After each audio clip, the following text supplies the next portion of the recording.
Hey, what's going on, guys? This is IRedRedux and welcome back to another technology video. Today we have the Dell, Dell Latitude 5490 here in front of us, which is an interesting machine and a really dumb machine in a lot of different ways. It seems relatively boring. It's just kind of a, laptop. It's not really something you would want to own if you weren't like a business or something. Unless you do, in which case, welcome to the video. But yeah, it's just a very basic set of ports. Not bad at all, actually. Like, this port selection is actually pretty good. Sorry for the trash quality of my secondary camera here. It's a Sony camera that I'm actually trying to sell, trying to get it out of my life because of how bad it is. But anyway, so yeah, this is the Dell Latitude 5490, and ignore this. My dad put that there. So this is the Dell laptop from 2018, which is before the Apple Silicon changed, so before everything changed. This is probably the most basic machine that you could get from around that time. It probably originally came with a hard drive. Thankfully, the guy I got it from replaced it with an SSD. I actually got this from the electronics flea market. You may have seen this machine mentioned in one of my other videos about the flea market. That flea market's actually coming to a close soon, so hopefully I'll be able to go to the last one and bring this camera and get some good footage. Because right now, this is probably the best footage I'm getting right here. So anyway, this is a 14-inch machine, the perfect size. Okay, I'm copying cathode ray dude, quite obviously, but this is not a bad sized machine.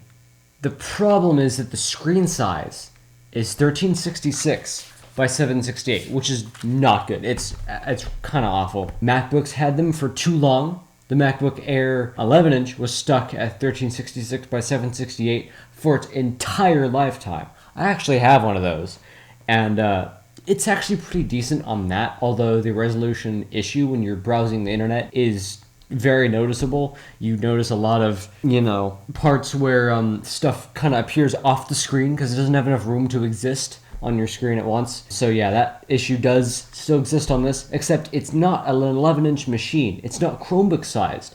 This is not a small machine either. This is a 14-inch machine, and 16-inch machines are considered big. This is a 14-inch machine, so it's medium sized, and it has a crappy display. Now, that would be fine for like 12 years ago, but not 6 years ago, guys. Come on, what were you doing? But let's not focus on the bad parts for once at the beginning. Let's focus on the good parts. Let's talk about the I/O of this machine, because it's fairly solid. So on the front, there's really nothing here except for an indicator light. I don't really know when it comes on. It seems to come on whenever it wants to, but it's supposed to be like the indicator light that's actually under the lid here, the power indicator light. It's supposed to be like that, like on a MacBook from like 2010, for example. And on the left side here, we have a DisplayPort port, which is, I don't know what revision, but it is a USB-C, which is a bit weird. I think the standards are compatible. You can connect them with a passive adapter, but I don't really know. I mean, obviously it would have to be connected with a passive adapter or else that would be a huge expense. People do this, though, Apple, where you have to buy an expensive ass adapter to use a port like this, but no. This should just adapt out to DisplayPort, and it probably came in the box with the Dell Latitude. I don't have that box, so I don't know. But it has a USB 3, of course, since this is a 2018 machine. That'd be kind of ridiculous for it not to include one. I'm not sure if this USB-C port does USB 3 stuff at all. If it does USB at all, I have no idea. Haven't really tested it. I might at some point. I might even during this video. This is an SD card reader. It's a full-size one, not a micro, which is great, because you can use all sizes with it if you have the little adapter things. I actually have one here. This has a 1 terabyte micro SD card in here, as you can see. 1 terabyte micro SD. Flip that in there, makes it a full size. It even has a hold switch, which has flubbed me a few times when I put it in the camera and the switch flipped by accident. So that inserts in there just like that. And I've been known to do this on MacBooks to add extra storage. Don't do that, it kills them very fast. These are not great at dissipating heat, and you will kill your SD cards. Especially don't do this with 1 terabyte ones, because these were like $50 each. Not huge, but when you have 10 of them, it gets expensive fast. I don't know what speed that card reader is running at, but seems like an iMac from like 2013 kind of speed. So it's about maybe 50 megs a second, maybe a little bit more. So yeah, it's not fast, but it's not slow either. It's about USB 2. It could be attached to a USB 3 bus, and we would never know. And on the right side, we have VGA. Actually, I didn't even realize that. This has VGA.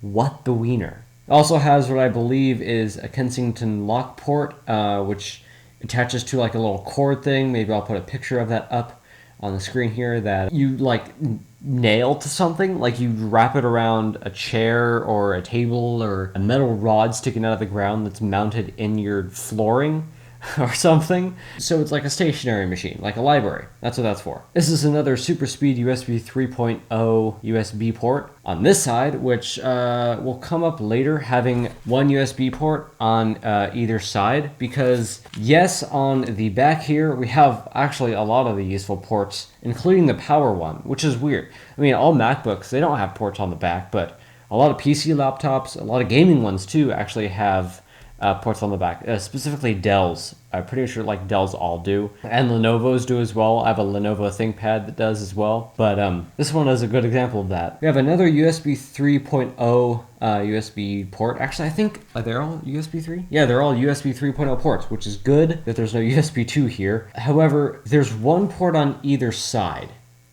which will come up later. Okay, one thing that I also forgot to film was the fact that the device doesn't have two USB ports right next to each other, and I was going to show how that affects how you can't really connect a Blu-ray player to it. I have a Blu-ray player that doesn't require two USB ports, but I also have one now that does, and it won't run without it. So, and you can't hook that up to this thing without a hub. It just won't do it. In fact, I don't think even if you use a hub that would work, but maybe it does, who knows. But a lot of DVD players and stuff require two USB ports, like the external ones that you use on a laptop that doesn't have one, because this doesn't have one. You have to use an external one and have a box next to your laptop that you slot your DVD into, and it's just like an external little drive. But a lot of those require two USB ports right next to each other, because the cable isn't long enough to support going to the other side to find another USB port. And that's because the power requirements are just higher for some drives. But for ones from Apple and some from other manufacturers, it doesn't require this for different reasons. The Apple one does like weird power management magic with the operating system, because they make both the drive and the OS and the computers, so they can screw around like that. But the other drives, like the one that I have that doesn't play 4K Blu-rays, does not require two USB ports. It just requires one, and it works perfectly fine off of that one. And doesn't seem to be anything special about it or anything. It just kind of runs off of one USB port just fine. I haven't really seen anything that it can't work with. So, as far as I know, this didn't need to happen, but it did. And Dell did not accommodate. That's a detriment. You really want to have two next to each other if you can. This is a gigabit Ethernet port right here, which I'm glad a machine like this has. It's not new, but like, I'm glad that this is still on here, and on like a side where the power also is, which I think that is a like normal Dell barrel jack. Actually, let me pull out the power adapter in a second, but yeah, I think that's just a normal Dell jack. You can get like thousands of different adapter kits. It's nuts. But yeah, that's very standard, and even some other things that aren't Dell machines use that too, so it's kind of funny. Aforementioned USB port is all USB-A, except for that weird display port thing. But then we have an exhaust for the fan. I don't know what the hell that is. Yeah, I have no idea what that is. If you know, please leave it in the comments. And that is an HDMI port, which I'm going to be using to capture video from this from this machine, not MacBook. This is not a MacBook. That comes later. This video is about a PC. And on the bottom, as we could see, Latitude 5490, and it's got some serial numbers. I don't know what you can do with that. And Windows, the malware of the OS world. And we have two speakers, which they're on the bottom.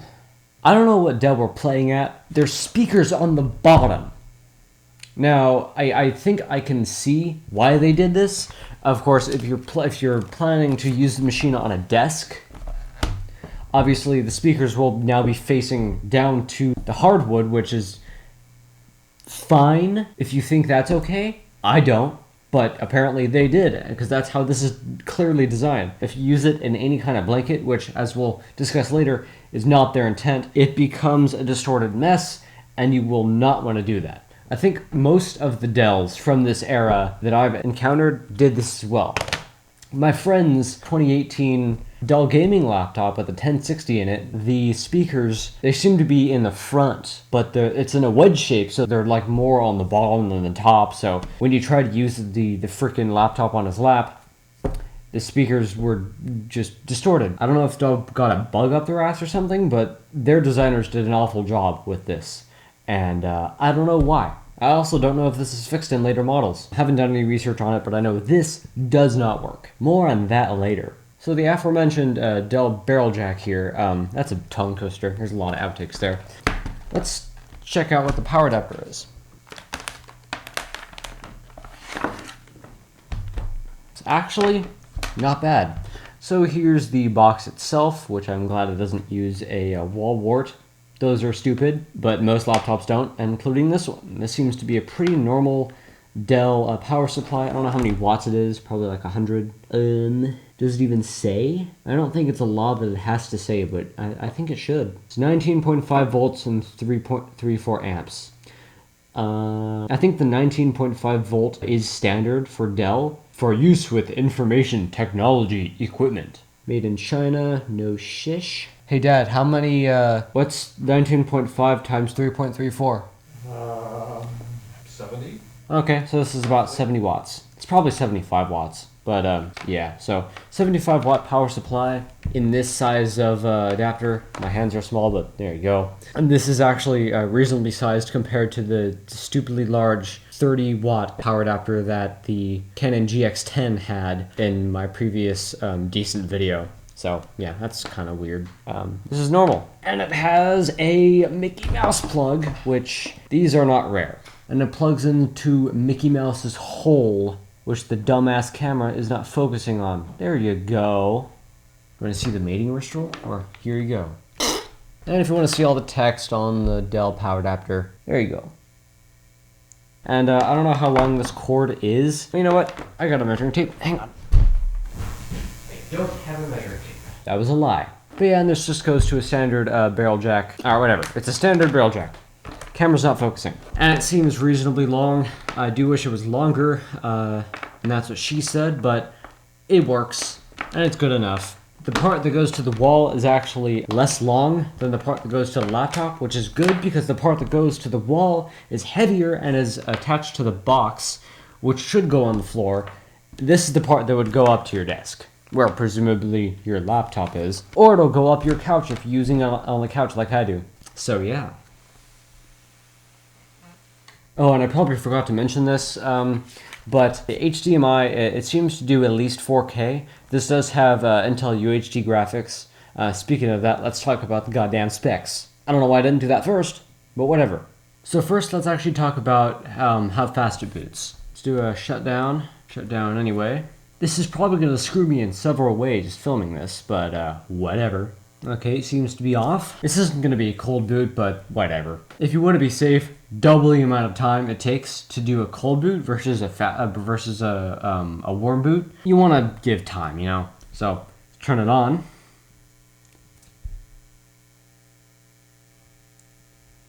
You're not going to see the screen until it boots probably. But there you go, it's booted, and that was not very much time at all. And obviously, it's just going to lug me in here. Not Hamachi, that is crap.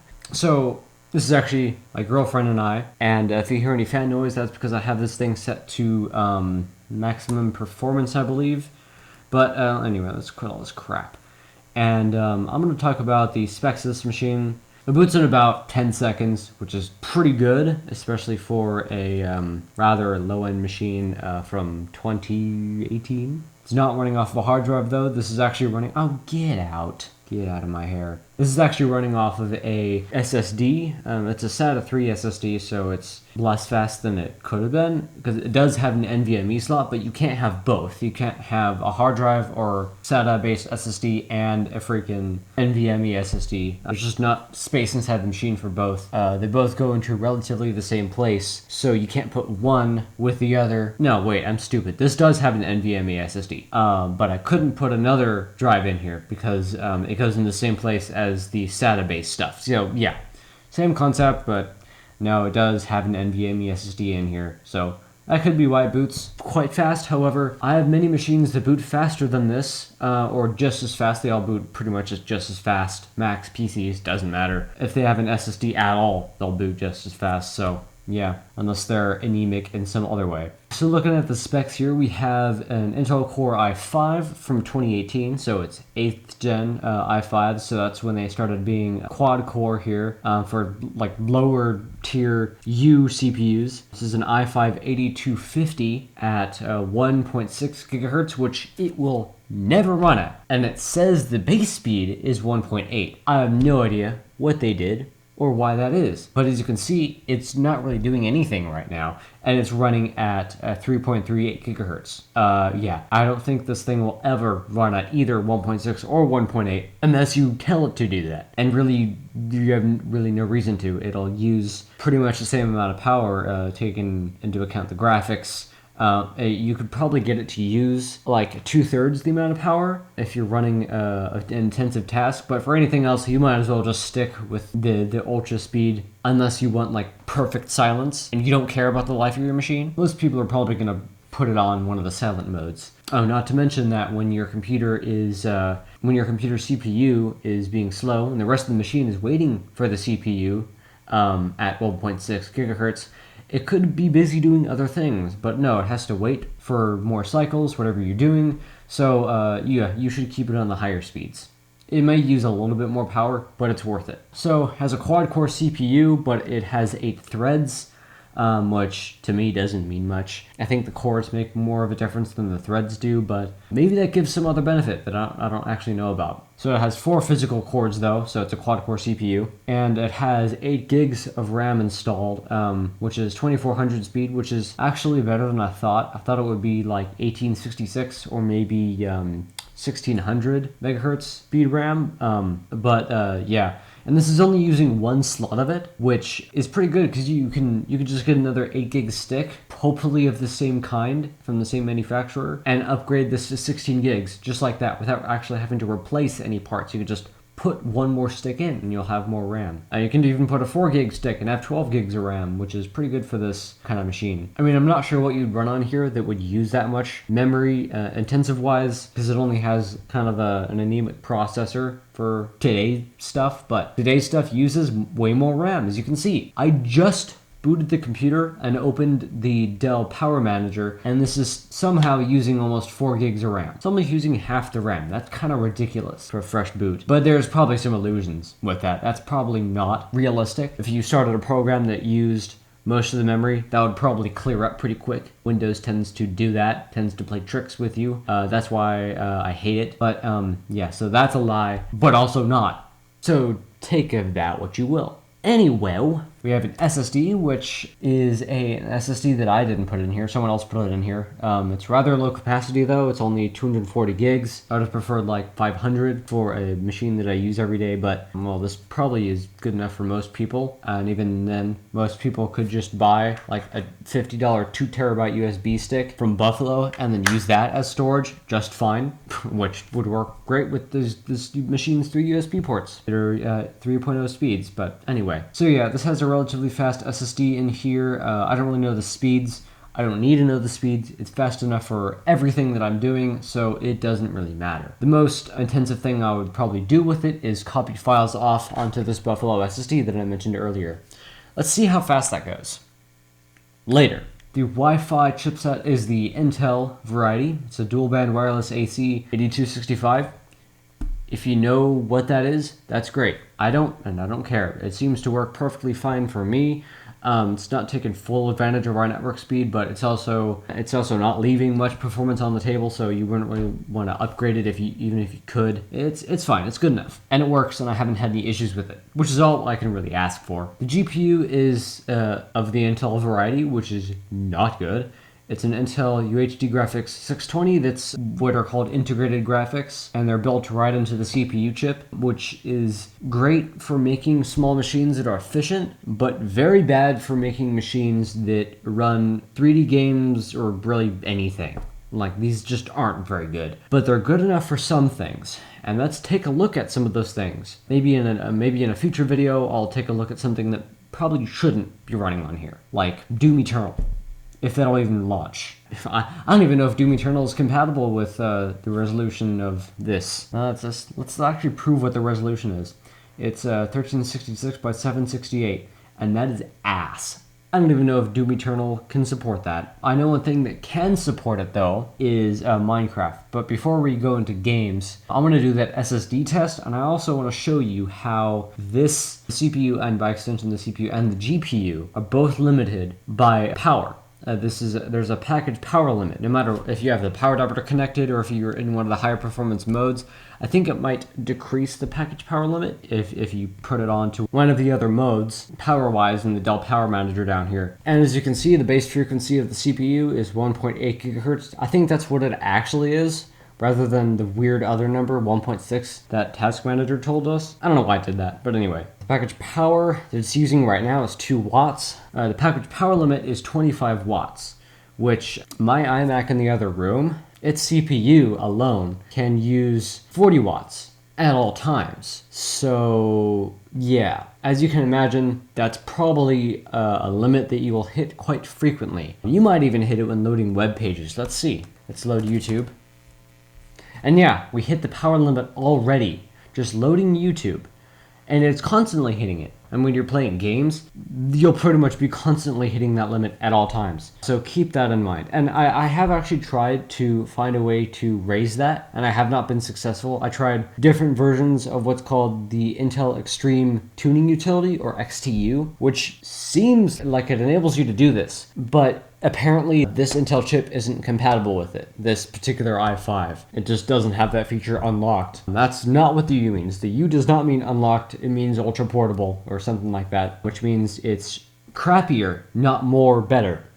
So, yeah. So that was a shame to find out, because, well, that limits this machine in more ways than just one. It doesn't just limit the CPU performance, it limits the GPU performance as well, because it's using the GPU inside of the CPU, if that makes sense. So, yeah, that sucks. So let's do that performance test for the SSD, because with this Buffalo SSD, you can actually transfer. This is not sponsored, by the way. I've never gotten a sponsor email, so I can't be sponsored right now. But anyway, this Buffalo SSD, you can actually exceed the USB 3.0 speeds if this had like a higher USB 3.0 standard built into it, because this can sustain the USB 3 speed writing to it and reading from it, which is insane because, well, I don't really have any other drive that does that. I mean, when I picked this up and used it for the first time, I was flabbergasted for how fast it was and for how long. It's infinite. It does not run out of long.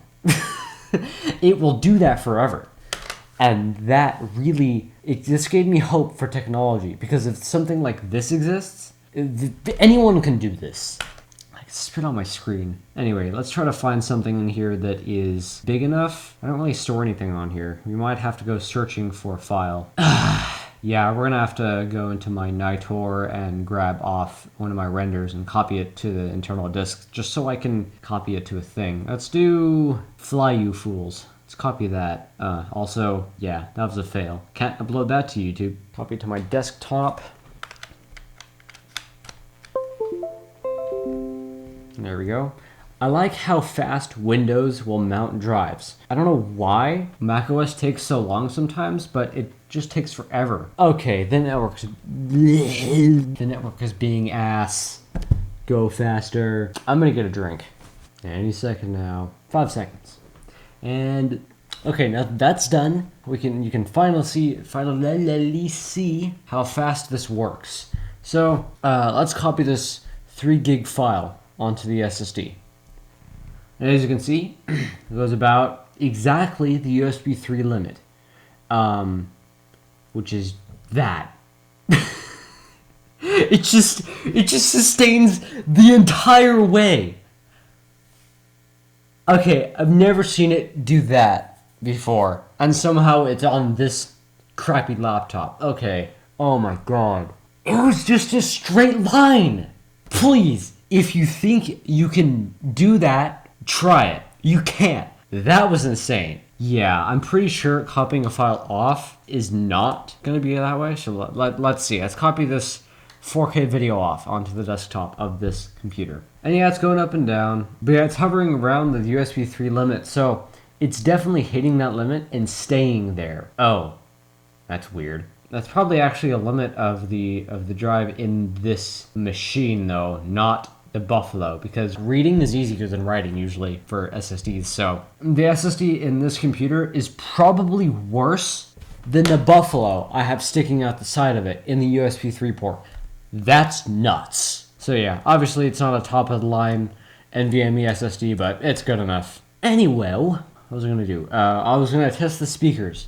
Gaming is gonna be last, I'm sorry. So this is gonna be a fairly bad test. I'm just going to use the microphones that I have around me here. These are SM7Bs. I think they cost $300 each. We rented them, so yeah. These are well known in the AV space, so yeah. And they're going into a brand new Cloud Lifter CL2 and into a Volt 4, which is then going into an M1 Mac Mini below the table here. So yeah, that's what my voice is coming in through. It's coming in through 2 of these things. Actually, I'm not going to go to YouTube. That's a really bad test. I'm going to go into my network share where all my music is. It's all lossless music. That's what the iTunes merged folder is. Let's play some Alan Parsons.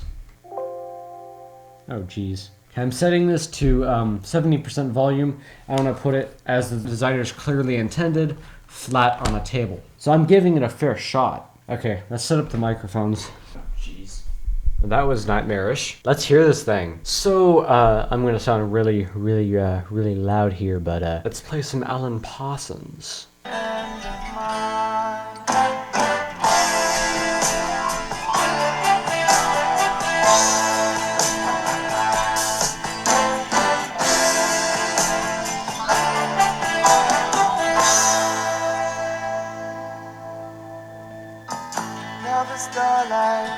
You know, that wasn't actually as bad as I thought, but if you put it in any soft surface, this is what happens. Of another day and the end of mine.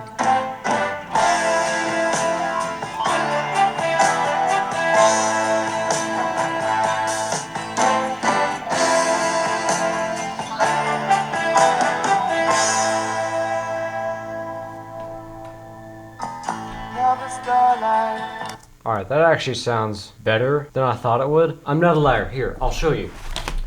I'm going to take this away, and I'm going to lift the laptop up as the things are playing. Of another day and the end of mine.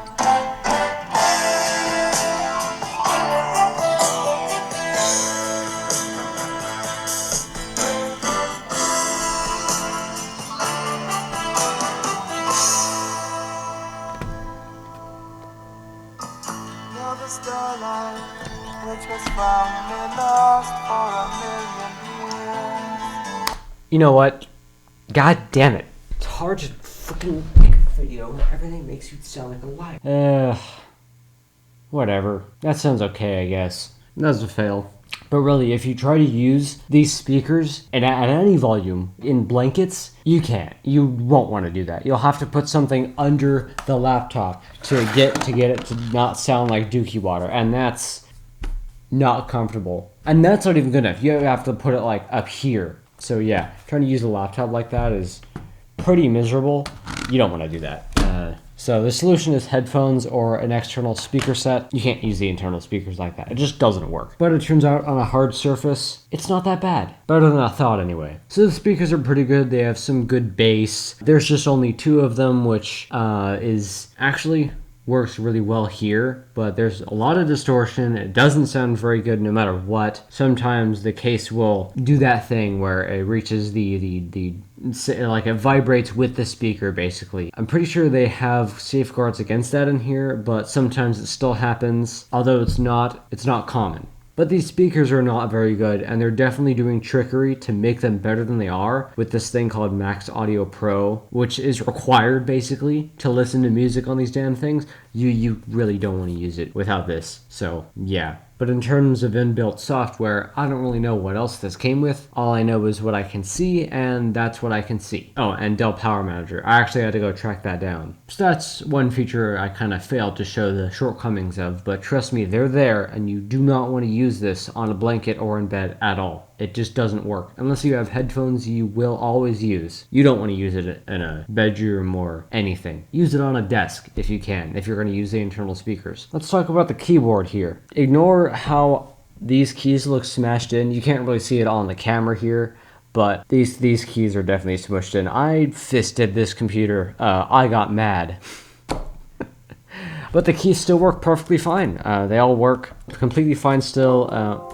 Apart from being kind of weird. So some of the keys are sunken in, but that's not how it normally is. This keyboard is actually pretty nice for how cheap I thought it was going to be. I mean, it's Dell. I mean, as an office computer, you're going to be typing on it a lot. It has to have some pretty good keys, but these keys are actually really good. This is probably one of the best keyboards that I've typed on. It rivals the 11-inch MacBook. It's that good. And I really like that thing. So let's see. Notepad. What should I type?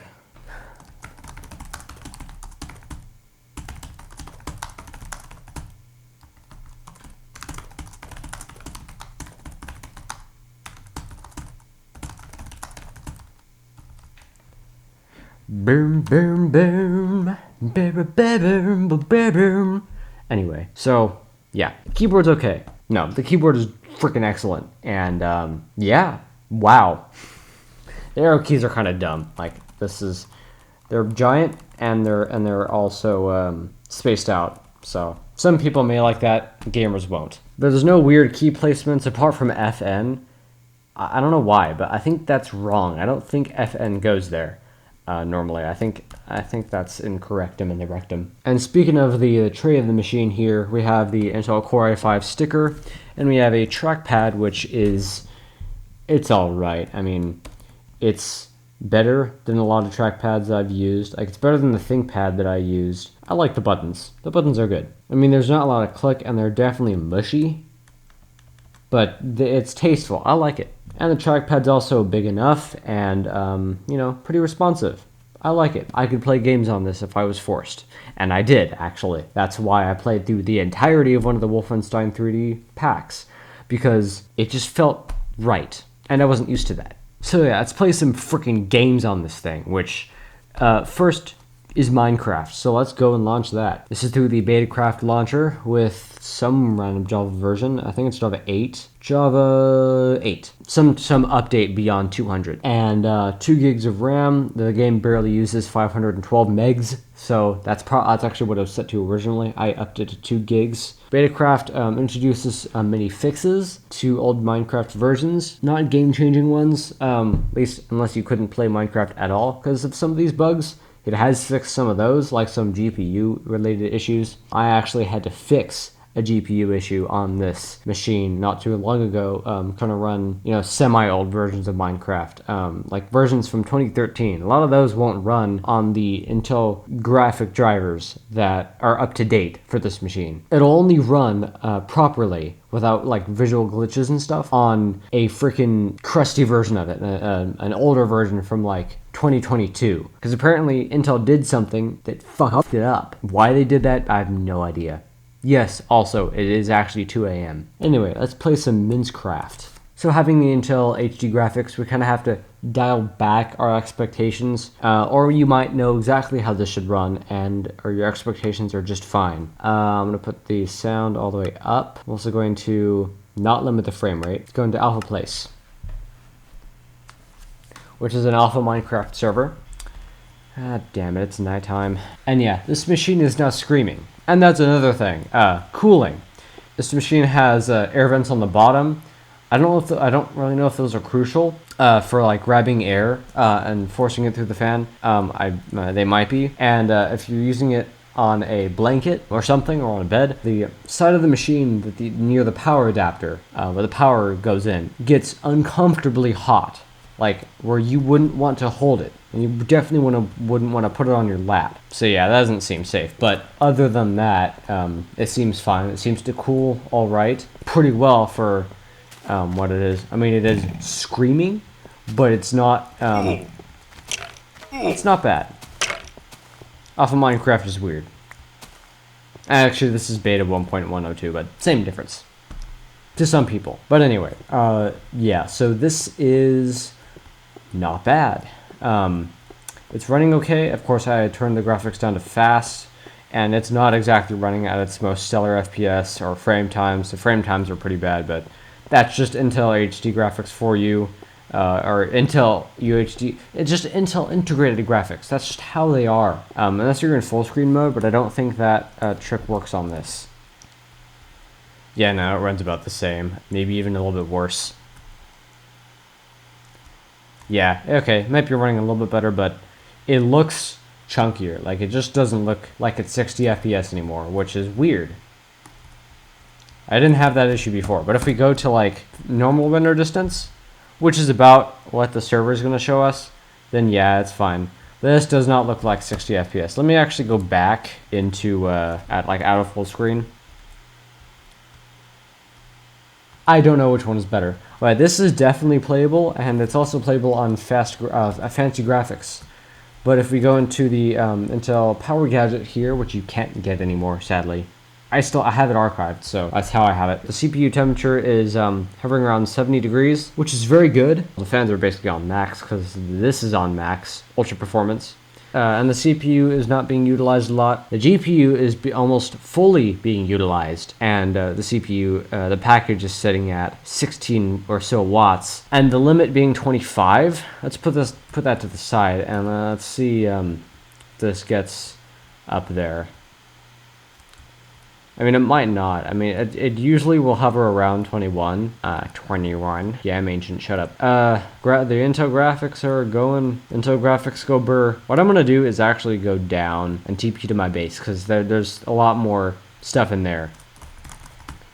And TP to my base, because I'm all about that base.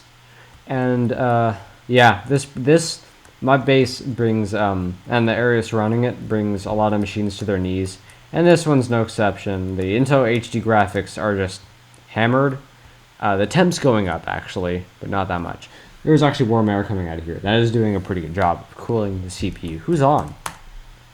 Like no one. Okay, whatever. But as we can see, 20 watts, and it's not really going above that, but that's just because it's not really utilizing the CPU. But if I did like a CPU-intensive task, like encoding a video or something, which we will test later, don't you worry, then that would, because of the power limit, that would impact how the GPU runs, and the GPU is probably what's using most of the power here. So yeah, and if we turned some GPU intensive stuff off, like the graphics, the power will go down a little bit, but it's still using a lot of the GPU. It's using most of it still, so you really have to turn like a lot of stuff down, and then it'll start using less.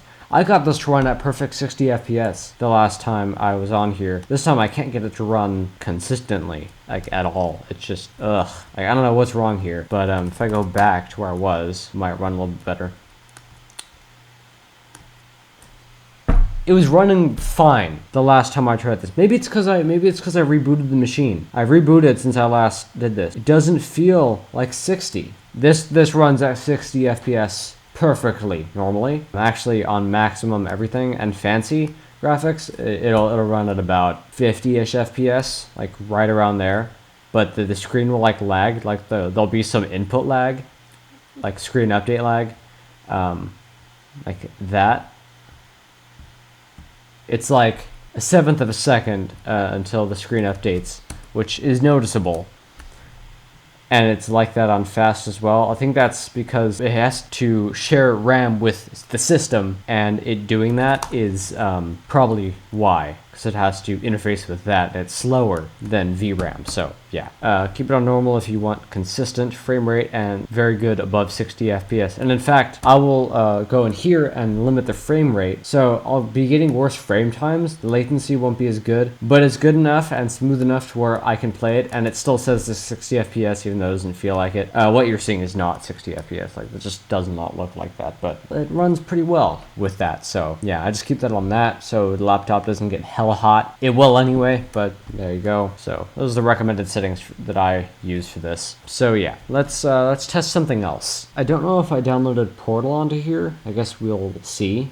Actually, let's try some modern Minecraft first. I won't test the vanilla version of modern Minecraft because it's so unoptimized and so bad for this kind of setup that it's not even worth discussing. It's not even worth using default vanilla Minecraft nowadays on a completely up-to-date system. It might run okay, but you're gonna have issues. Like, you're just gonna have lag. It's unavoidable. Ah, balls. Really? Oh, you asshole. Welcome back. So this is going to be sodium and iris, basically, with 4 gigs of RAM. So let's launch that. And actually, sometimes this does go above the power limit. I don't really know why or how that's happening, but it seems to just go above it sometimes for a few seconds. Listen to those fans scream. That's pretty ridiculous, but it's just kind of how it is. If you want to keep something cool, you have to cool it somehow. Okay. Oh, geez. Yeah, well, here's the settings I'm going to be using. Medium. Bonus. Ha ha ha. Bonus chesticle. Alright, let's create blez. Blez. Blez. I can move to the left or the right. Come on. Okay, that created pretty fast, but that was a mostly CPU intensive task. But the CPU is running at 98 degrees, so the CPU is probably going to start thermal throttling here. But yeah, this is running and it's running okay. I mean, it's running pretty bad.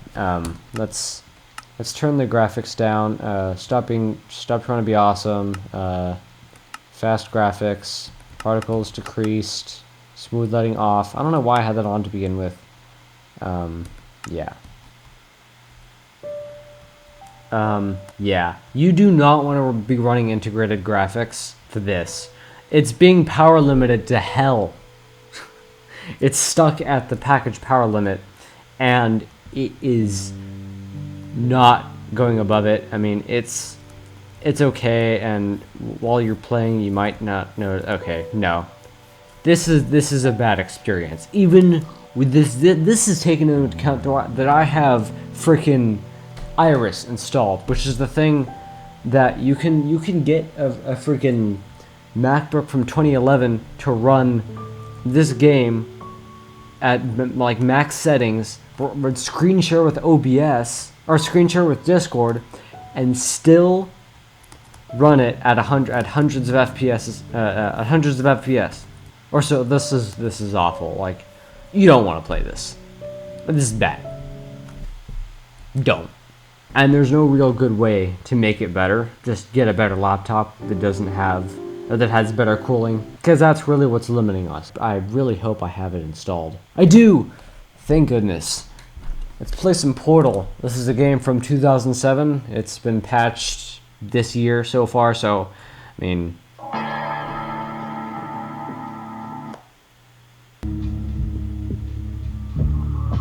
That switched audio device is weird. Okay, that was a bit odd, but whatever.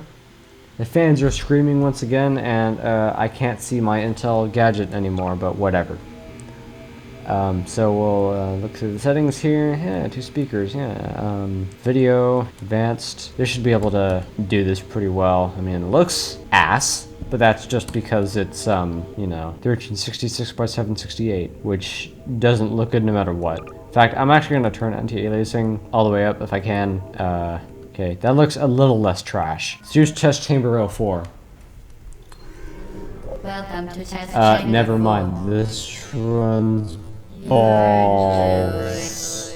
You kind of have to tweak the settings to get settings that work for you. Like this is running really bad. It's not even power limited. I think this is just severely GPU limited. So this might be running at 30 FPS. There was a radio in there. Why was there a radio in there? There shouldn't be a radio in there. To ensure the safe performance So yeah, because this is running so ass, the audio will glitch, which you will probably hear in the video. I can't hear it because, well, I'm capturing it. Well, I have to get the cube. I need to be cubing for a second. Second, not second. As part of a required I want to put the cameras in the middle of a thing, like I normally do when I test this game, and then close the door and see what happens. Do the nice source.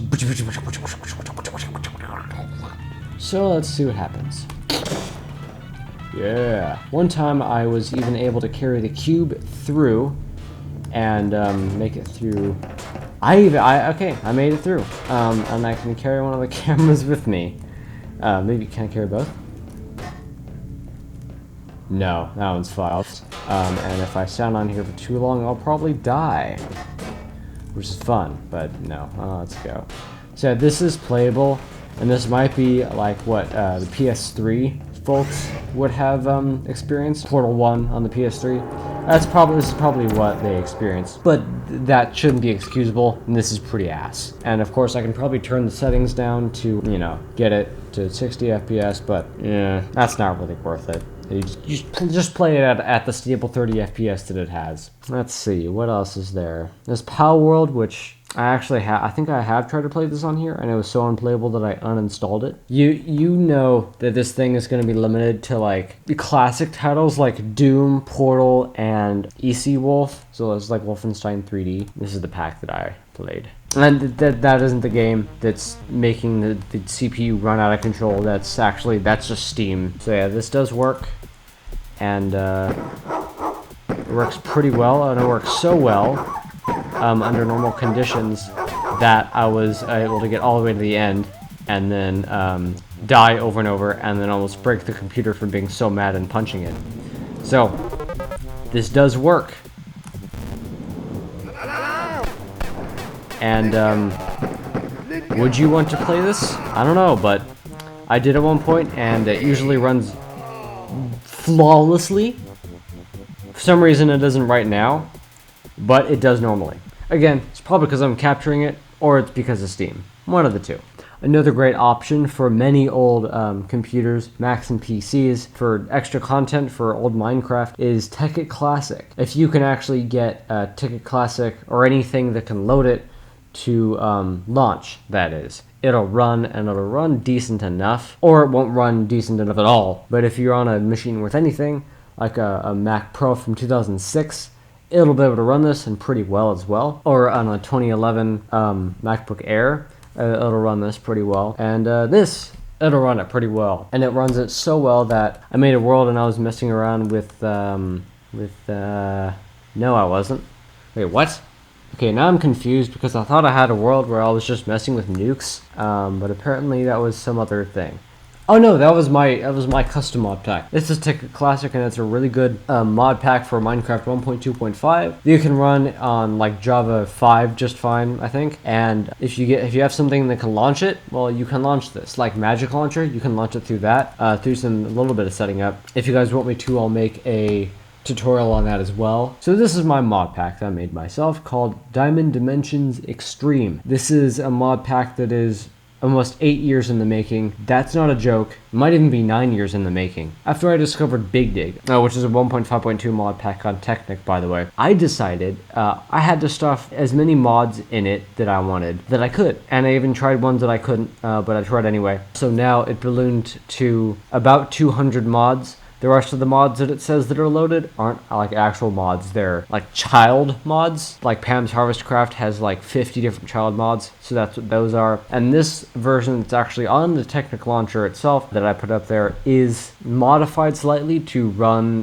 better. Some of the mods are removed. I fixed some of the issues, but it's still laggy. You still need a very good computer to run it. So this probably isn't the best option for a low power machine like this. But I was playing it just the other day and it did work. work, and it worked well enough. I mean, at the start, it lagged for about 5 minutes. The internal server was just not ticking. But eventually, as it generated all the ruins, I think I have that set too high. So this is going to run multi-core, so there's going to be some visual glitches, but that's fine. It runs way faster, so that's very advantageous to use that, even if there are some glitches. The render distance is set to normal, and there's some smooth lighting, and it's the things is set to fancy. And yeah, so I created this world, I think, either yesterday or the day before, and I just started playing around with stuff. I started setting off nukes, setting off explosions.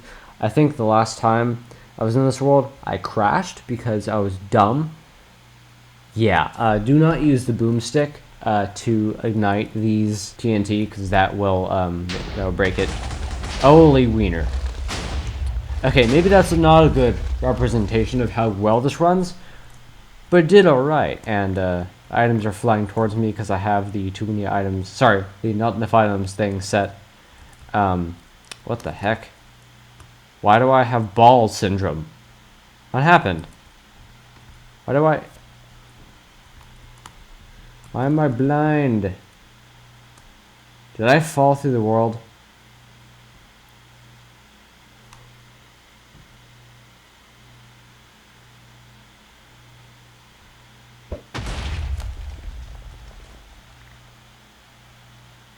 How?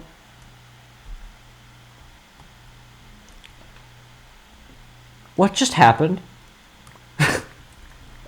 I have no idea what I just did. I was somehow underneath.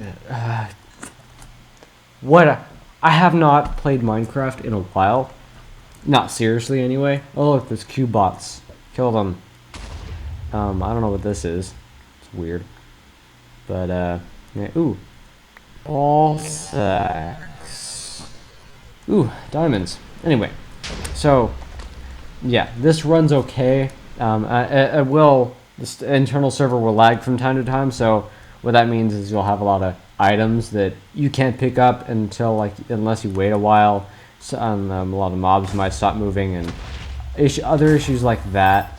Yeah, that's kind of just unavoidable with having this many mods in this particular set of versions. You have to downgrade your freaking drivers to like a version from 2022 to even run this properly, because when I logged in here first into this world, I was getting a bunch of visual glitches, and downgrading the drivers fixed that.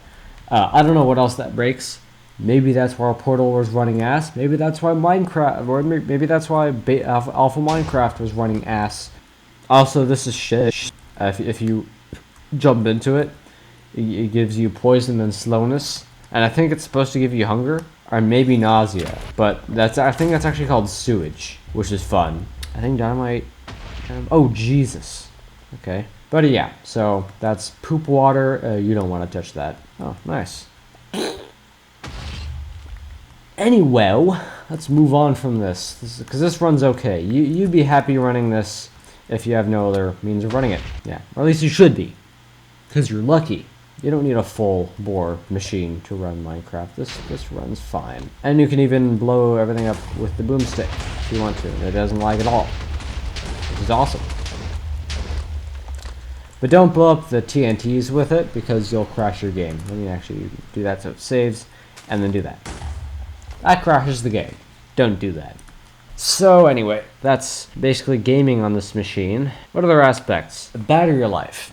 Battery life on this machine, watching YouTube specifically, is actually really, really good. It's about 6 hours, 6 to 7 hours. On the low power modes, running YouTube with half full brightness, which you may not want to run with, but 6 hours is really good, and it's probably how long they said it would last. So yeah, and upgrading the battery boosted that by about 30 minutes. I upgraded the battery from like a 50 watt hour to a 60 watt hour. So that should have added like an additional hour. But it adds about 30 to 45 minutes onto the runtime. And it does use the Intel iGPU to decode the information, which is the Intel Media Engine. It uses that to decode the video from YouTube, even if it's VP9. Let's go pull up a video on YouTube, and we'll see that it uses the Media Engine. Let's pick something that won't get me screwed. This. So this is going to be premium bitrate, and I'm going to like that video. And as you can see, it's using a lot of 3D. I don't know why that is. Seems like if you have the window focused, it'll use a bunch of resources. It doesn't need to, but anyway. As you can see, the video decode is 4%, and this is 1080p with extra bitrate on YouTube, so that's actually really good. This might be... No, it's VP9, so yeah, that's actually really good. And of course, you won't see more than 720p on this, so you might as well just watch 720p. Yeah, so it definitely uses the media engine to decode VP9, which is what you have to worry about. Although AV1, this does not have AV1 decoding. It does that through software through the CPU. But the last thing I want to test is actually video processing, because as a YouTuber myself, I do a lot of video processing, and I've actually done a few tests on this. They did not go very well, specifically in Resolve, because it was just slow as hell. But if you render an 8K video on this machine, you deserve it to be slow. Don't do that shit. So I'm gonna record something with this camcorder. This is a Sony Handycam from like 2011. Has an internal hard drive, and I'm gonna record to it. So let's record some 1080p video. 1080p 60, in fact. This is probably one of the first camcorders that can do that. So let's go to the menu, make sure it's actually doing that. Yes, okay. It's going to be about 27 megabits, so yeah. It's also going to include 5.1 audio, so keep that in mind. We're going to just try to focus on the Lumix camera that I'm recording with. So you can see that in the video. This is what I see, basically. Okay, now that that's done recording, I can pull out the weird USB thing here, which you can you can use to either charge or sync the camcorder. What I'm going to do is sync with it, so I have to plug the cable into the side here, and the camcorder asks me if I want to do USB connect or disk burn. This thing doesn't have a disk drive, which we'll talk about later, so I'm going to do USB connect, and will give me the capability to copy files on and off of this thing, on off its internal hard drive, which is a 160 gig drive, like you would find in an iPod. BDMV, so this is the ABHD format, which I hate. Let's see, this one got 2:22 a.m. That's wrong, but whatever. Maybe it's just not set right. So let's go to paste it on the desktop, which is going to copy at USB 2.0 speeds, because this is a 2011 device, and it definitely doesn't have USB 3 capabilities. Although this camcorder is actually pretty good for how old it is. It's very good. It's almost as good as that 4K camcorder that's filming the laptop. It's kind of nuts how that works. All right, anyway, we now have the video off of the camcorder. So let's eject the camcorder and then unplug it from the computer. And now that we've recorded some footage on this and have it on the computer, we can start processing. It's actually in a transport stream, so let's do something about that. You can upload that straight to YouTube, but, well, if you want to do editing, yeah, you can dump it into Resolve, but I'm not going to do that. Let's just test Handbrake. There's Handbrake. Oh, there's an update. Oh, Jesus.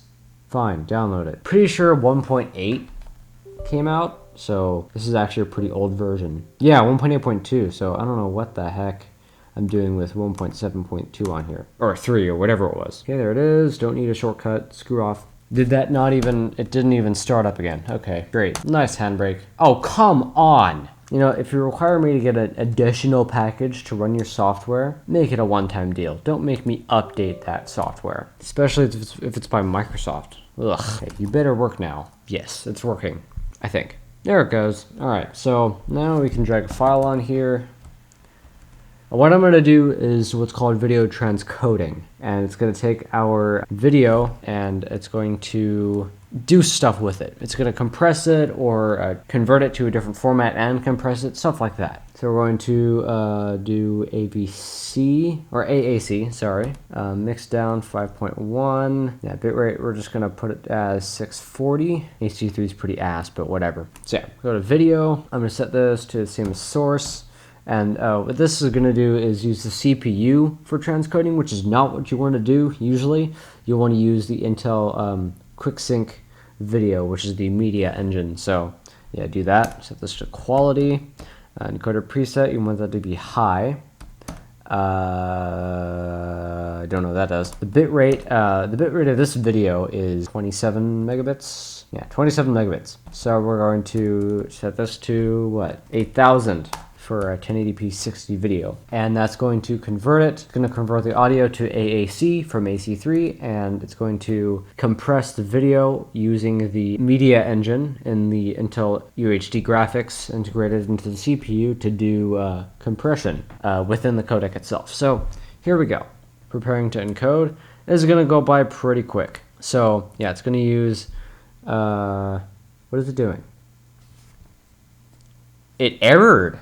Ooh, unsupported driver detected.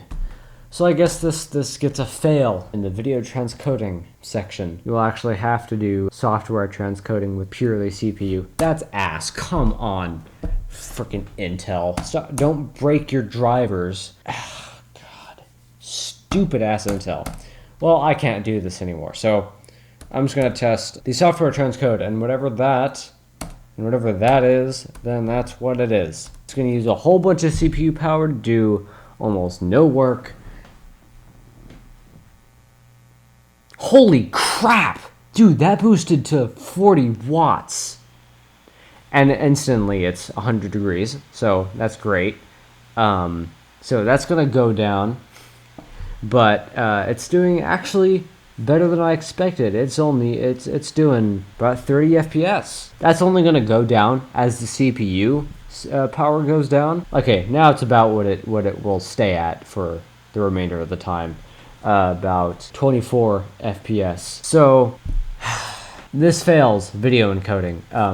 Or no, it doesn't fail. It just does it at 20 FPS. And this is H.264 video. The encoder and preset is medium, which is bad, and the video encoder is 264, not 265, so it's not very modern. Your phone probably shoots in 265 to put it out there, but yeah, that's not good. And this is very inefficient. It's not as inefficient as I thought, but it's still very inefficient, and you don't want to do this. But if you want to play games and transcode, this is what you have to do. So that's freaking stupid. There's one more thing, actually, and it's the webcam. The webcam's actually deceptively great. Like, it's crazy how good it is. Hang on. Okay, so I'm gonna go into the, oh yeah, camera. If this actually works this time. There it is. It's actually pretty good. It's about as good as the sensor in here. It's like pretty good. Like, this is not bad. Like, I wouldn't mind using this. This is better than any of the MacBooks I have. If we go to video, it's fine. Like, we'll take a video and let's take a video and we'll also test the microphone as we go. Stop taking video. This is in very low light. Like, you guys don't notice. Like, this room is very, very, very dark. I'm surprised how good this Lumix camera can kind of capture all this light. There's barely any light here. Like, there's a little bit of diffuse lighting here. There's a little bit of lighting that's bouncing off that wall. And then there's a tiny bit of light coming from a couple lamps that are up there on a chandelier that are on its lowest setting. But that's it. Everything else is dark, as you would expect at almost 4 in the morning. So this camera is really good. And let's watch that video and see the stupid ass pictures. I think this is actually a 1080p sensor as well, but I'm probably wrong about that. Let's get the info on this video file. No, it's 720p. So yeah, it's okay. Let's hear the microphone.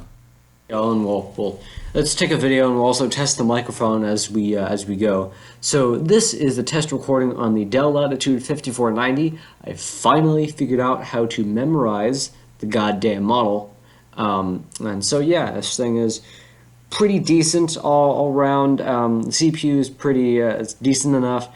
The graphics are anemic, and the screen is ass. Although it's bright enough.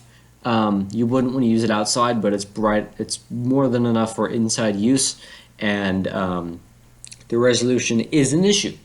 It sucks, and I'm pretty sure this machine came with much better, much better freaking displays. Actually, I think this particular machine you could upgrade to like 1600 by 900, which is a far more useful resolution, although it's still not 1080p, so it's only so much better, but whatever. This is an ASMR whisper test. So, yeah. And I will have no idea how that did until I actually am editing this video and I get the audio from the OBS recording from this Elgato setup. So yay. And let's while we're here, let's watch that video that I produced with that camcorder. About 27 megabits. So yeah, it's also going to include 5.1 audio. So yeah, keep that in mind. We're gonna just try to focus on the Lumix camera that I'm recording with, so you can see that in the video. This is what I see, basically. Nope, this is not what I see. This is what I see. There's a microphone down here, and there's a microphone up there, both pointed in my direction. And there's a laptop, and there's my preview monitor that is actually connected to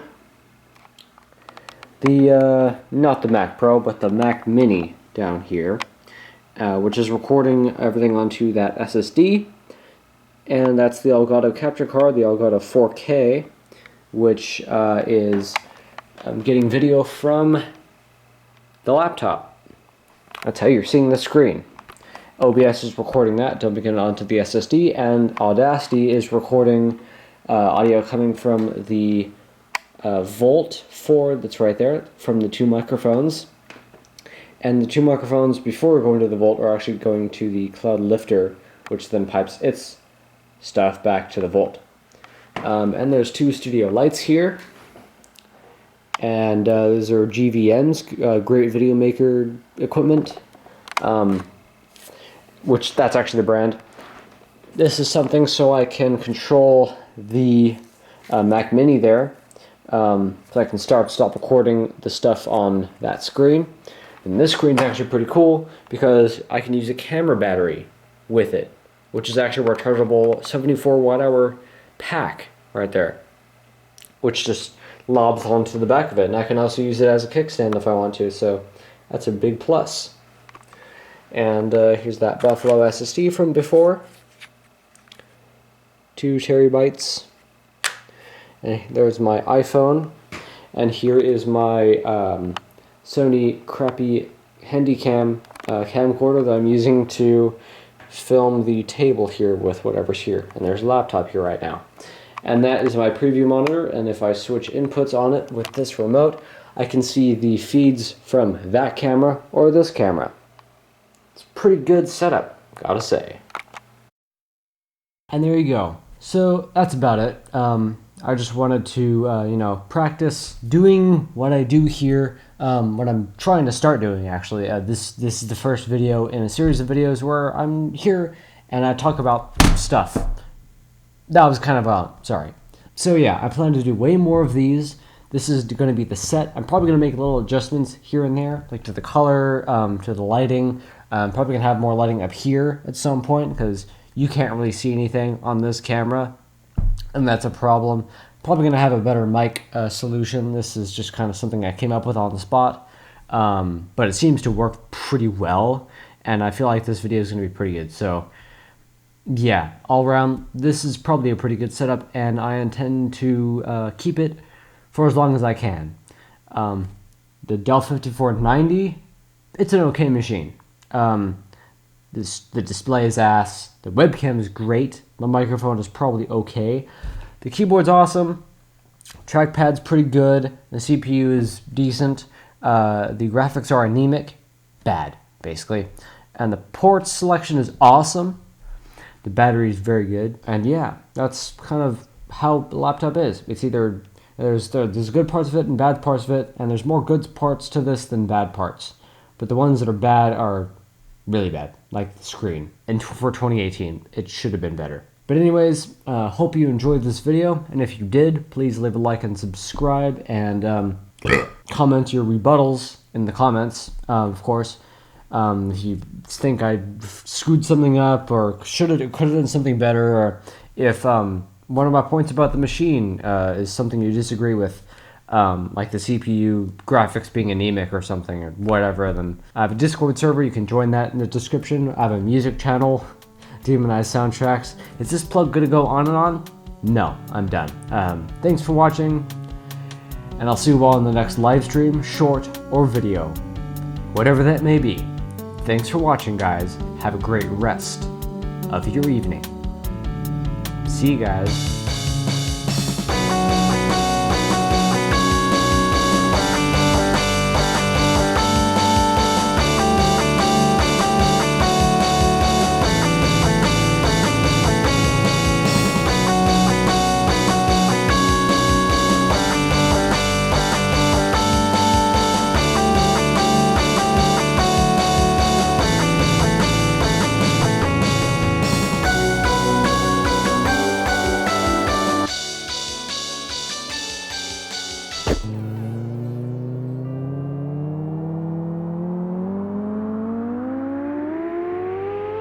So that's about all I have to say, but here's some other comments that that I have about various things throughout the video that I commented on. I didn't want to put them in the middle of the video, and well, here they are.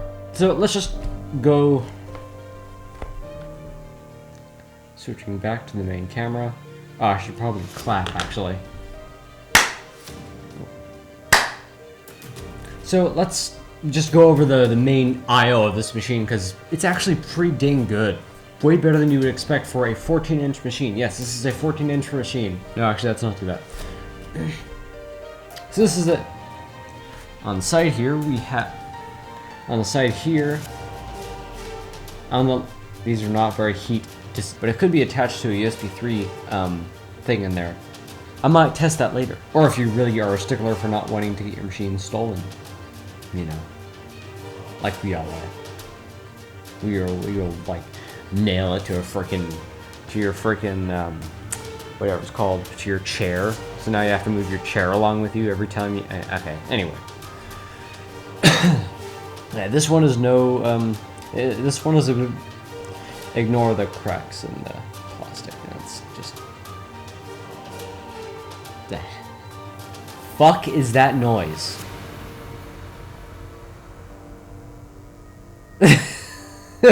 That's going in the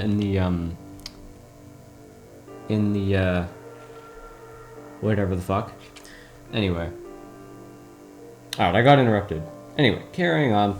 As in newer than like 2010. Machines that are starting to be thinner, that are phasing out hard drives. You know, I set it to manual focus and it's still trying to focus on my face. No, focus on the piece of shit I'm holding. This is Renorium. Alright, whatever. Again, ignore the cracks here. But if you put it in any kind of yeah, he still uses that on the daily. He just got a little portable device that I told him not to get. He ignored me, but yeah. So yeah, the speakers are on the bottom. And on that one, because it would pound the sound right into his belly, and that's not really comfortable or sound worthy. So yeah, I don't know what Dell. I also don't know if this is fixed in so the aforementioned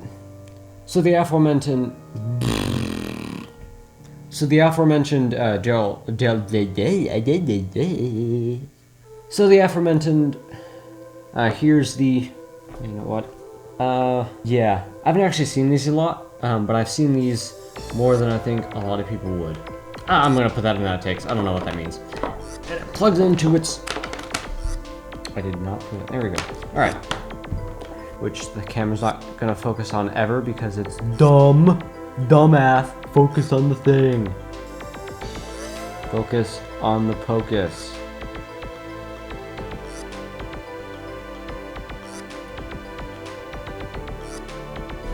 I'm gonna make sure everything's still recording. What's going on?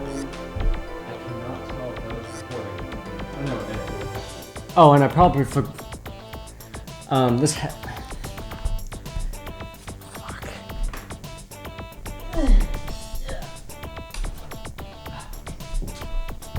So obviously, let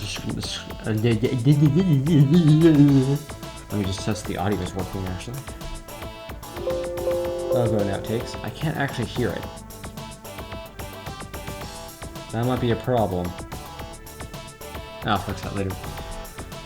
So taking a look at our specs here, which you can see on your screen now. Yeah, most people are probably gonna put it on one of the silent modes and not the max performance mode because they're suckered in believing there's gain in that, which there isn't. There's only loss, which is all I can really ask for.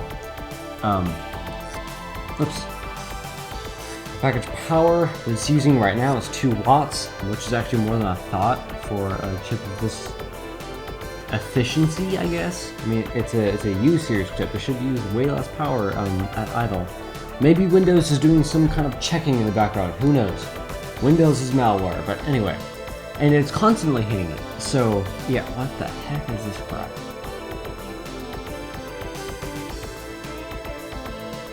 Huh, alright. But anyway. What is... I have so much weird stuff to watch on YouTube. Holy crap. No, don't download. Anyway, you get my point. It doesn't just enable the CPU performance, but yeah. Because this Buffalo, you can I'm not sure what's wrong with this. I mean, it should be faster than this. It's like half USB 2 speeds. Come on. 300. Balls. Yeah. Okay. I should have just gone down and copied this file onto a disk and then plugged that in here and copied it that way, because that would have been faster than this. Probably barely though. So we're just gonna have to wait for this to copy. Come on, mate. It's time to die. I probably could have just done a retest because I have several big files on the SSD itself, as you can see. So yeah, probably should just copy something off. But this is almost done. Oh, this thing is so big you can't even eject it. Oh no, it might be just because it's an exFAT drive. Moment. exFAT, yeah. So you probably can't eject an exFAT disk. It probably just doesn't do that. So yeah, just unplug it. Or it might be just because there's a 1.81 terabyte mass storage device and you can't eject those. Or something.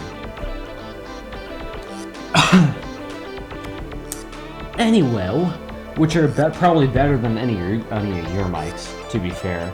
Unless you're an audio video professional like I am. Let's do, oh no, I don't want to content claim this. I'm just gonna have to put snippets and hope they don't get claimed. And if they do, I'm gonna have to submit a thing before the video comes out. Oh jeez. Copyright's annoying. But I like Alan Parsons, so what the hell ever.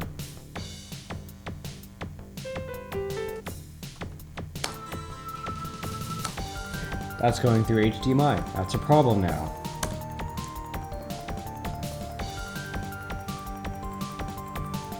Let's, you know, let's play some. So that's a decent-ish feature. Ah, crap, what else was I gonna do? Ignore how these keys look smashed in. You can't really see it on the camera here, but these keys are definitely smushed in. I fisted this computer. I got mad. I had a sweaty gamer moment, and I pounded on the keyboard because I did a whole recording on this machine in one of the Wolfenstein 3D expansion pack games, which took me a couple hours to record, and by the end of it, I realized that I had soft-locked myself in save positions. I saved my game, and I saved it in a bad place, pretty like half health, but the next section I needed to have full health, and there was no escaping that situation, and I had gone the entire way without using cheats, so that was really disheartening, and it made me so mad that I fisted the keyboard, and it didn't enjoy it. As you can see, there's fist mark here. Like this this has been fisted, and yeah, I'm not proud of that, but that's the reality of playing video games. Sometimes you're gonna get mad, and well, that's proof of that. However, I will say that, let me sync again actually.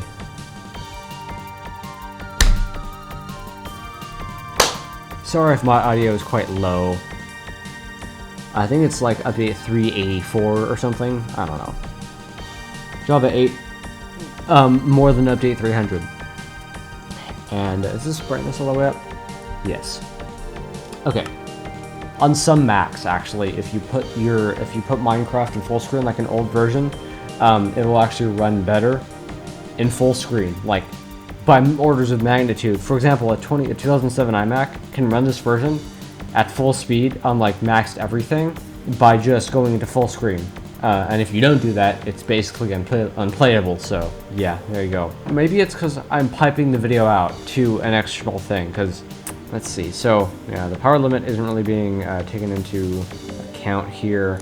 Doesn't really affect anything at the moment, but it does.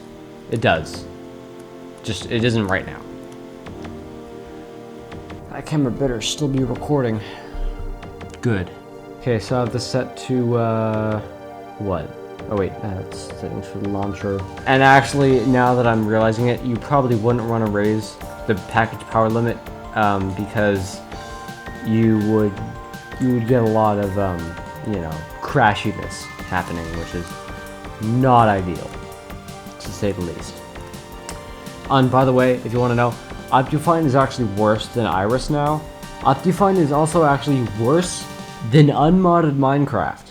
I'm not even kidding, vanilla Minecraft runs better than Optifine now. It's crazy.